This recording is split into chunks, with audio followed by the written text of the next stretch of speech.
जैन मित्रों, मैं महाराज कुमार गुप्ता दक्ष स्टडी परिवार में बच्चों आपका स्वागत है।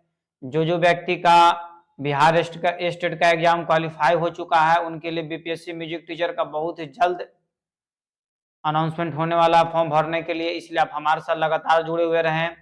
और एक महत्वपूर्ण सूचना कि मेरे पास समथिंग 300 बच्चे एग्जाम दे चुके थे, जिसमें से 228 लड़कों का रिजल्ट 100% क्वालिफाई कर गए। इसलिए इस बार आर पार की लड़ाई है, हम आपको 100% मदद करेंगे। आप हमारे साथ जुड़े हुए रहें। प्रतिदिन हम लगभग 100 से एबव एमसीक्यू क्वेश्चन आपको हम प्रतिदिन बताते रहेंगे। आप हमारे साथ जुड़े हुए रहें और अधिक से अधिक लोगों को चैनल को सब्सक्राइब करने के लिए शेयर करें, ताकि सभी लोग पढ़ें और सभी लोग बढ़ें।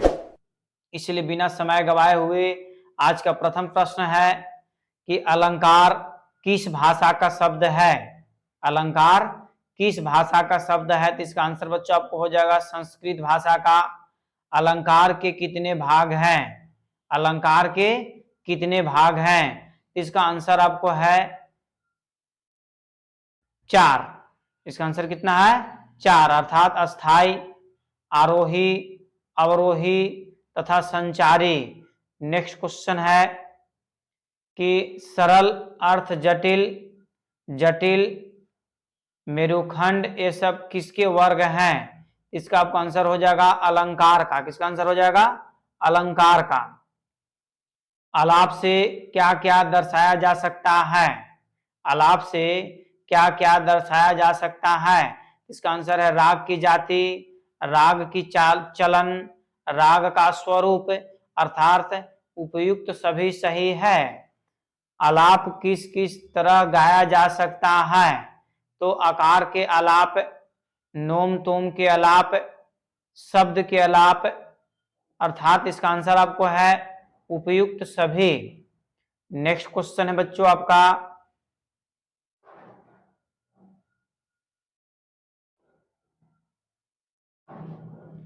कौन सी ख्याल गायन शैली आलाप प्रधान होता है? कौन सी ख्याल गायन शैली आलाप प्रधान होता है? इसका आंसर है विलंबित ख्याल। ए नंबर, विलंबित ख्याल। तानसेन तान संस्कृत की किस धातु का शब्द है? तान जो है संस्कृत के किस धातु का शब्द है?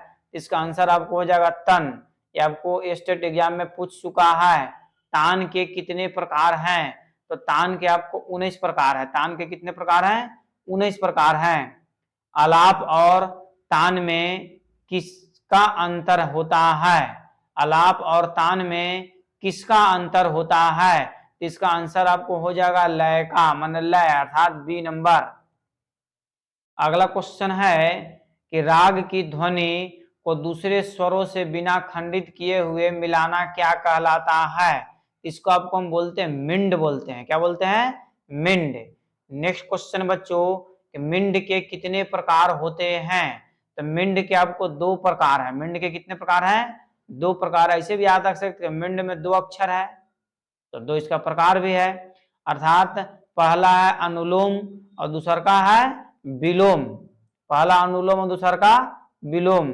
इसको देखिए आपको मिलाने वाला एक क्वेश्चन है, मिलान करने वाला। इसका स्क्रीनशॉट आप ले लीजिएगा और ले करके इसको आप बारीकी से मिलाकर का आंसर आपको दिया हुआ भी है।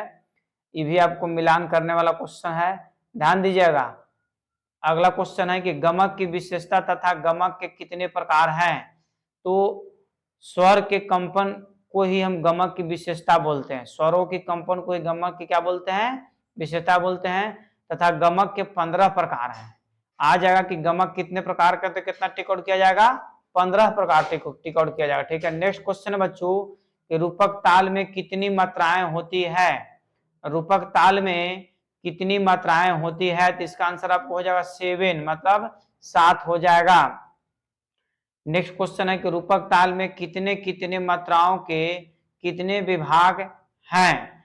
तो इसका आंसर आपको हो जाएगा 3, 2, 2। मात्राओं के 3 विभाग हैं। पहला 3, दूसरा का 2, फिर 2, अर्थात कितना विभाग हो गया? 3 विभाग हो गया। नेक्स्ट क्वेश्चन है बच्चों कि रूपक ताल में कितनी ताल और कितनी खाली होती है। रूपक ताल में कितनी ताली और कितनी खाली है, तो इसका आंसर आपको हो जाएगा कि और दो ताली और एक खाली होता है। ठीक है, रूपक ताल में 2 ताली और 1 खाली होता है। नेक्स्ट क्वेश्चन है आपका कि किस ताल में पहली मात्रा पर खाली 0 लेकर विद्वानों में मतभेद है। किस ताल में पहली मात्रा पर खाली 0 को लेकर विद्वानों में मतभेद है। इसका आंसर आपको हो जाएगा रूपक ताल। इसका आंसर क्या हो जाएगा? रूपक ताल। झपताल में कितनी मात्राओं के विभाग होते हैं? इसका आंसर आपको हो जाएगा 4। झपताल में कितनी मात्राओं में कितने विभाग होते हैं, तो इसका आंसर कितना हो जाएगा? 4। ठीक है, नेक्स्ट क्वेश्चन है बच्चों आपका कि झपताल में सम को छोड़कर कौन कौन सी मात्राओं पर ताली तथा कौन कौन सी मात्राओं पर खाली होता है। तो आपको ताली कहने का मतलब है कि 3 पर और 8 पर ताली होते हैं, 3 पर और 8 पर क्या होता है? ताली। और 6 नंबर मात्रा पर खाली होता है। 6 नंबर मात्रा पर क्या होता है? खाली होता है। नेक्स्ट क्वेश्चन आपको है कि धमार ताल में कितनी कितनी मात्राओं के कितने विभाग हैं। इसका आंसर आपको हो जाएगा 4 विभाग हैं। 4 कौन कौन है? तो 5, 2, 3 और 4। नेक्स्ट क्वेश्चन है कि धमार ताल में कौन कौन सी मात्राओं पर ताली तथा खाली आती है।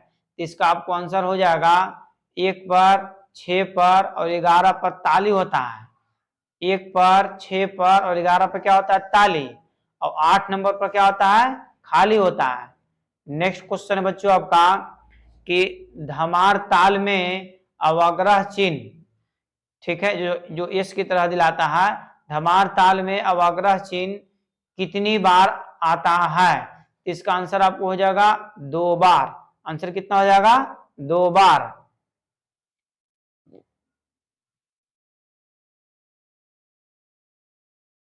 संगीत रत्नाकर ग्रंथ के लेखक कौन है? ठीक है, संगीत रत्नाकर ग्रंथ के लेखक कौन है? इसका आंसर आपको हो जाएगा पंडित सारंगदेव। संगीत रत्नाकर ग्रंथ की रचना किस शताब्दी में हुई थी? इसका आंसर बच्चों है 13वीं शताब्दी में। ये भी आपका क्वेश्चन बिहार स्टेट में फर्स्ट शिफ्ट में पूछा जा चुका है। ठीक है, नेक्स्ट क्वेश्चन आपका है कि संगीत रत्नाकर ग्रंथ में कितने अध्याय तथा इस अध्याय को क्या नाम दिया गया है। तो संगीत रत्नाकर में आपको 7 अध्याय है। कितने अध्याय हैं? संगीत रत्नाकर में 7 अध्याय हैं तथा इसको सप्त अध्यायी नाम दिया गया है। संगीत रत्नाकर के अध्याय को क्या नाम दिया गया है? सप्त अध्यायी। नेक्स्ट क्वेश्चन है बच्चों आपका कि संगीत रत्नाकर के स्वराध्याय में किसके बारे में बताया गया है। आपको स्वर के बारे में बताया गया है, श्रुति के बारे में बताया गया है, जातियां के बारे में बताया गया है। अर्थात इसका ऑप्शन हो जाएगा डी नंबर, उपयुक्त सभी। उपयुक्त सभी। नेक्स्ट क्वेश्चन है कि संगीत रत्नाकर के राग विवेक माध्यम में कितने रागों का वर्णन मिलता है तथा इसमें कितने भाग बताए गए हैं। इसका आंसर आपको हो जाएगा 264 रागों का इसमें विवरण मिलता है तथा संगीत रत्नाकर के 10 भाग हैं। कितने भाग हैं? तथा इसके कितने भाग हैं? तो आ जाएगा संगीत रत्नाकर के कितने भाग हैं, तो कितना टिक आउट करिएगा? 10।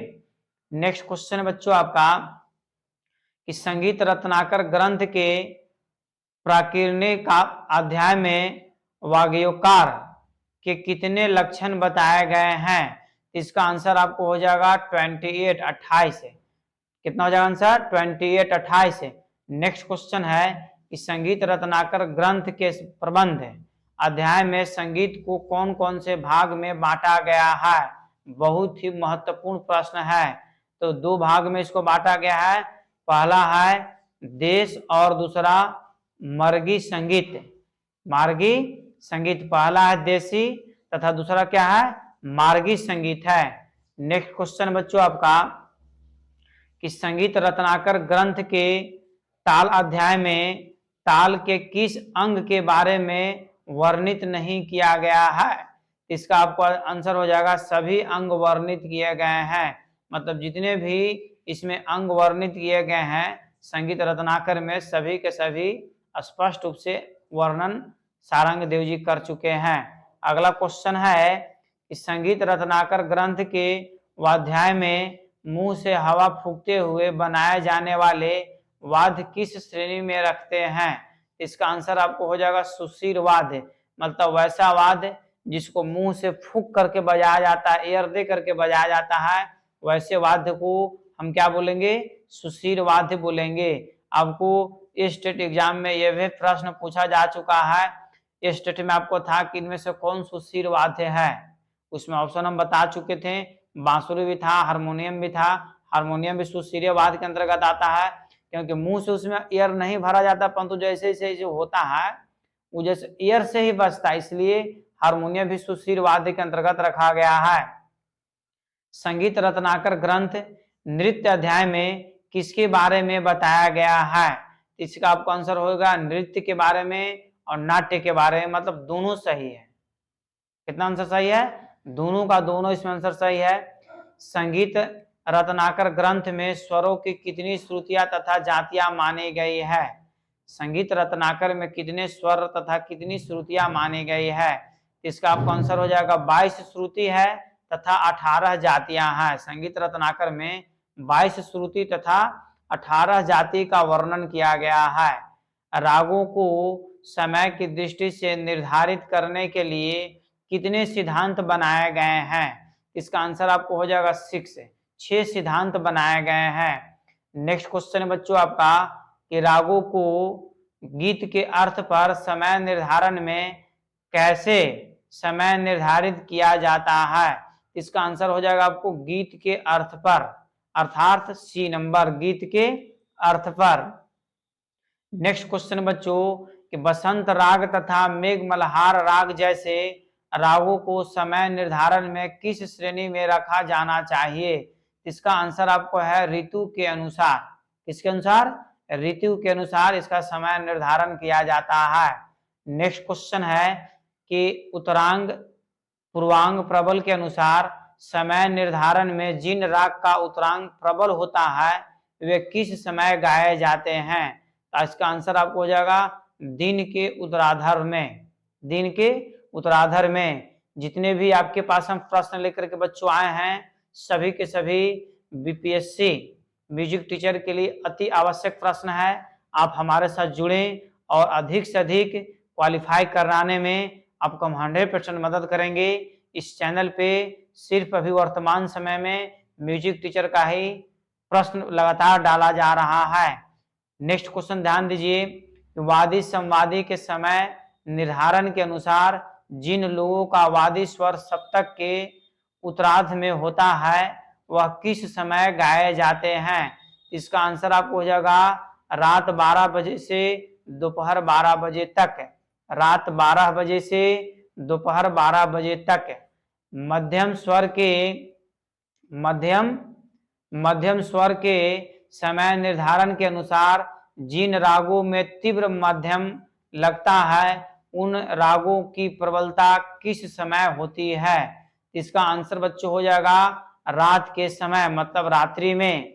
नेक्स्ट क्वेश्चन है कि स्वर संयोग के समय निर्धारण के अनुसार जिन रागों में कोमल रे और ध लगते हैं वह किस समय गाए जाने चाहिए? मतलब वह किस समय गाया जाता है? तो इसका आंसर आपको हो जाएगा बच्चों संध्या काल के समय। आंसर क्या हो जाएगा?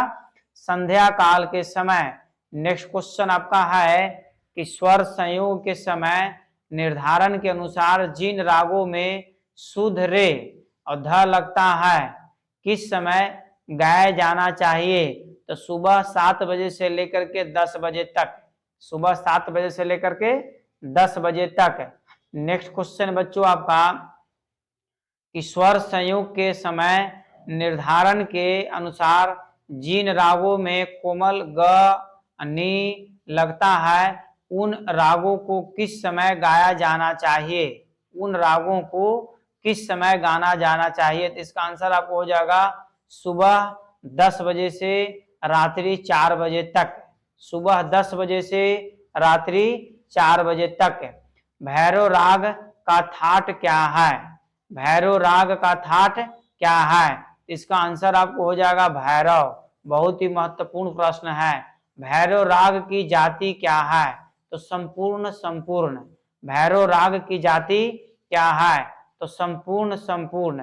राग भैरव के वादी संवादी स्वर है। इसका आंसर हो जाएगा ध और रे।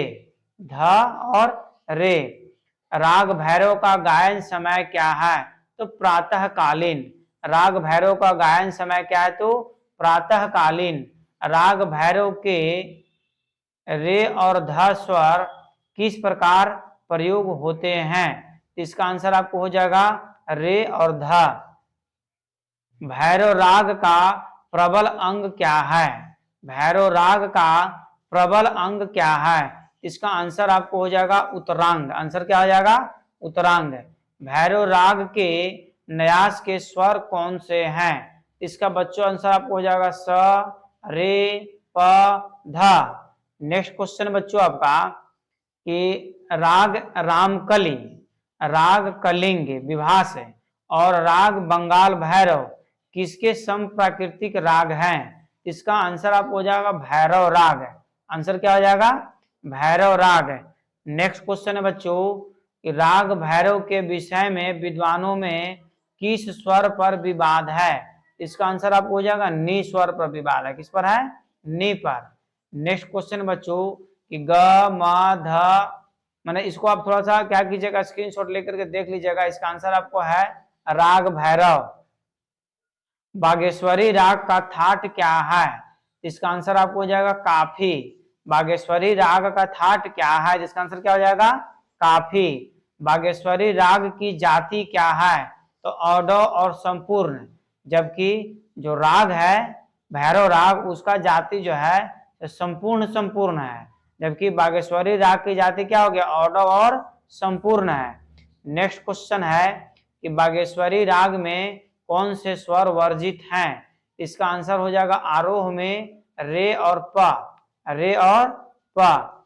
अगला क्वेश्चन बच्चों कि राग भैरव के वादी तथा संवादी स्वर क्या है? राग भैरव के वादी और संवादी स्वर क्या है? इसका आंसर हो जाएगा ध और रे। राग भैरव का गायन समय क्या है? तो इसका आंसर बच्चों हो जाएगा प्रातःकालीन। प्रातःकालीन मतलब सी नंबर। बागेश्वरी राग में गंधार और निषाद स्वर किस तरह प्रयोग किए जाते हैं? इसका आंसर बच्चों आपको हो जाएगा ग और नी। बागेश्वरी राग के न्यास के स्वर कौन से हैं? इसका आंसर आपको बच्चों बारीकी से ध्यान दीजिए, सा, ग और ध, अर्थात ए नंबर।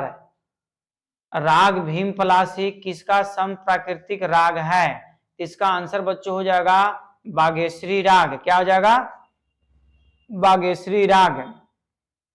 किस राग में सा, म, ध, म और ध, ग की संगीत बार बार दिखाई देती है? इसका बच्चों आंसर हो जाएगा राग बागेश्वरी। राग बागेश्वरी। किस राग में उसकी जाति को लेकर विद्वानों में मतभेद है? इसका आंसर हो जाएगा राग बागेश्वरी में अभी तक इसका मतभेद चल ही रहा है। इसका भी आपको क्वेश्चन क्या करना, राग बागेश्वरी के बारे में ही है। इसको स्क्रीनशॉट लेकर करके आपको नोट कर करके इसको बारीकी से याद कर लेना है। नेक्स्ट प्रश्न देखिए बच्चों कि राग भैरव तथा राग बागेश्वरी की प्रकृति क्या है? इसका आंसर आपको हो जाएगा दोनों राग की प्रकृति गंभीर है। दोनों राग की प्रकृति क्या है? यदि आप भी अपने जीवन के हर ऊंचाई को प्राप्त करना चाहते हो, इसी तरीक़ा से लग्जरी लाइफ जोड़ना चाहते हैं, तो आप हमारे साथ जुड़े, हमारे वीडियो को लगातार देखें। आपको म्यूजिक टीचर बनने में हम लगातार आपको प्रयास करेंगे और हर संभव आपको प्रत्येक क्वेश्चन को विश्लेषण करते रहेंगे। ठीक है, आपका दिन शुभ हो, स्वस्थ रहिए, मस्त रहिए और हमारे साथ जुड़े हुए रहिए। आपका सफलता निश्चित है। जय हिंद, जय भारत।